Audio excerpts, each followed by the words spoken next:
Hari Om. In the software design module, we are currently discussing what is software design. Then we discussed what is modularity. Then we discussed module coupling.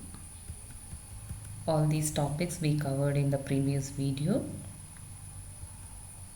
Now in this video, we are going to talk about what is module cohesion.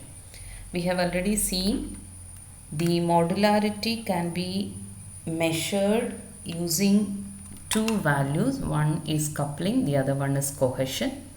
So coupling is nothing but the measure of the degree to which the modules are dependent, in which the two modules are dependent, or you can even describe or define it as coupling is the measure of the degree of interdependence between the modules. So how one module is dependent on another module, that is what you call as module coupling. Now if you take module cohesion, cohesion is nothing but a measure of the degree to which the elements of a module are functionally related.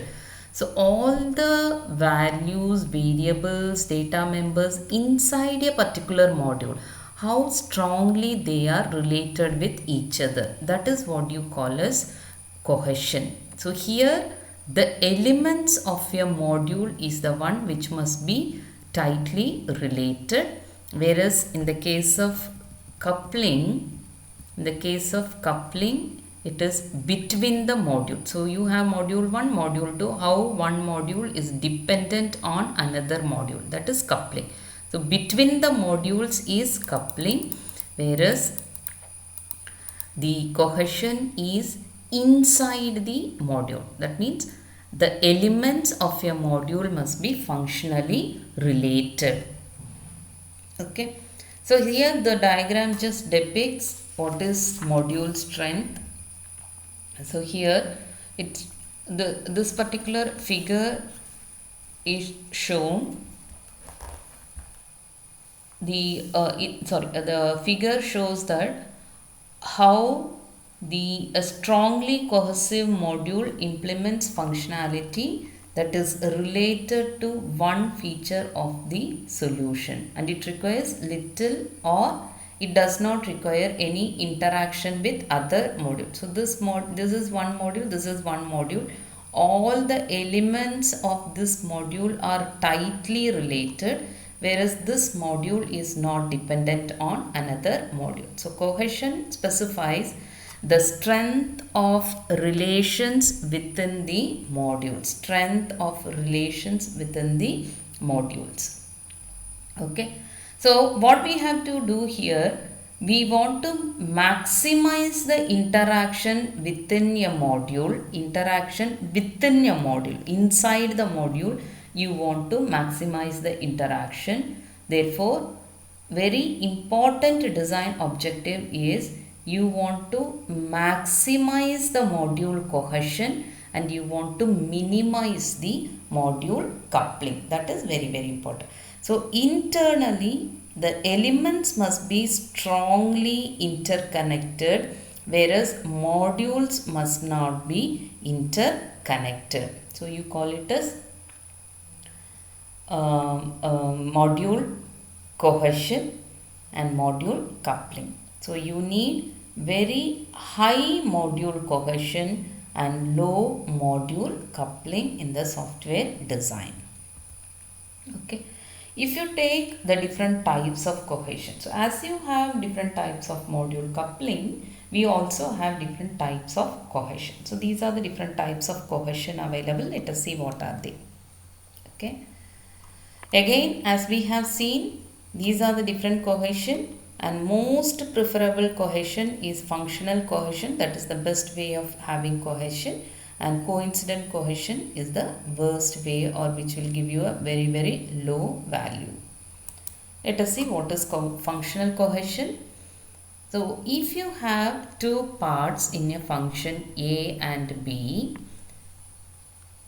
And A and B are going to be parts of a single functional task, then you can put both A and B in the same procedure. Say for example, if you have admission process, online application and online payment for the application, these are the two tasks you will be doing for the receiving the application. Let us assume you want to receive the application.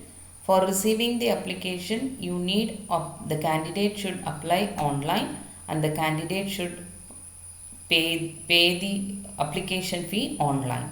Then these two parts will complete one task. What is the task? Applying for a particular course. So for one particular task, you have two different parts, A and B. Then you can put both of them together in the same procedure. Then you call it as functional cohesion. So for a single function, you have two parts, then both the parts must be put in the same procedure. You call it as functional cohesion. Then you have sequential cohesion. Sequential cohesion is nothing but module A outputs some data which forms the input to module B. Then this is not input to module B. So this is the reason for them to be contained in the same procedure. So you have A which is producing some output, and this output is taken as the input for B, then it is sequential, right? So only if it produces the output, module B can work on. So both of them can also be put together in the same procedure, which you call as sequential cohesion. So sequential cohesion, most of the time it specifies the order of executing the modules. Then the next one is procedural cohesion. The procedural cohesion occurs in modules whose instructions, although accomplish different tasks, yet have been combined because there is a specific order in which the tasks are to be completed. Then you call it as procedural cohesion. So procedural cohesion is nothing but you have different tasks, but all these tasks must be combined together in a particular order. All these tasks must be combined together in a particular order. Only if all these tasks are completed in a specific order, then the task will be completed. If so, you call it as procedural cohesion. Suppose, say for example, you have task A, B and C.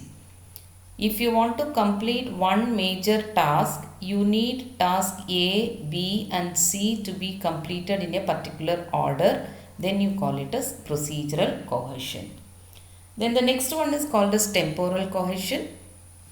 So in the temporal cohesion, a module exhibits temporal cohesion when it contains tasks that are related by the fact that all tasks must be executed in the time span. Say for example, you have two tasks to be completed. Say you want to apply for the examination. So if you want to apply for the examination, you want to pay the exam fee and you want to pay the semester fee also. So both must be completed in the same time span, only then the task will be completed. Your online application for examination will be received. If so, then you call it as temporal cohesion. So you have more than one task, but all these tasks must be completed in the same time span. Then you call it as temporal cohesion. So temporal is nothing but the time factor. Then you have logical cohesion. Logical cohesion occurs in modules that contain instructions that appear to be related because they fall into the same logical class of function. So based on the logic, they are not related based on the functions or based on the task, but they are related based on the logical class of function. Then you call it as logical cohesion. The same way, coincidental cohesion exists in modules that contain instructions that have no relationship at all. So if you have no relationship between the elements of the module, then you are not going to have the cohesion. So strong cohesion will not be there.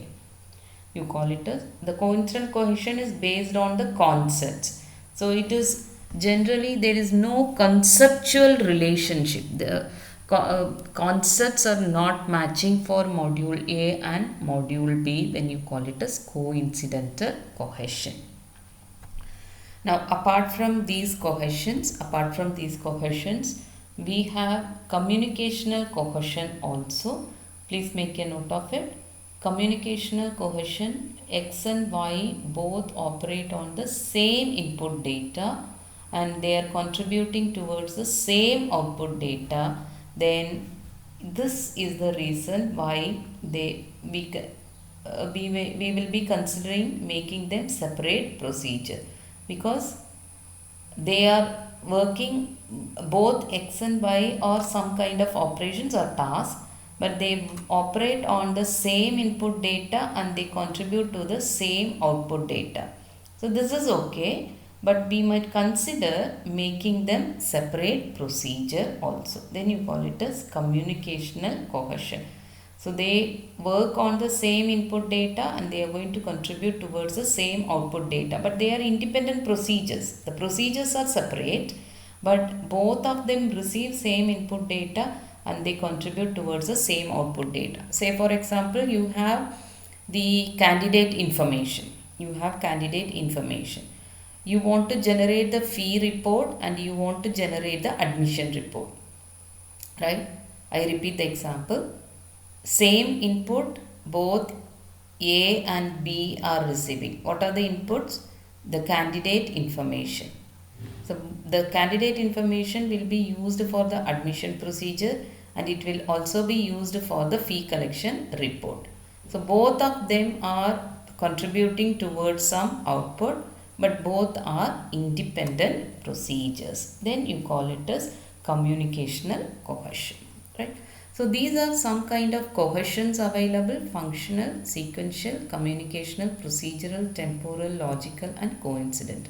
Out of these, functional cohesion is the most preferred cohesion and also the sequential cohesion, whereas coincidental cohesion is not at all recommended. Now the next question. So we have seen what is module coupling. We have also seen what is module cohesion. Let us see the relationship between the cohesion and coupling. So if the software is not properly modularized, a host of seemingly trivial enhancement or changes will result into death of the project. Therefore, if they are not properly modularized, you cannot have any sort of enhancement or any sort of changes to be made in the project. So if you try to make some changes, obviously your project will collapse if they are not properly modularized. So what the software engineer must do? He must design the module with the goal of high cohesion and low coupling. You must have high cohesion and you must have low coupling. So when I say high cohesion, this is high coupling and this is low coupling. So low coupling is preferred and the objects or the elements inside the module must be strongly connected. Is that clear?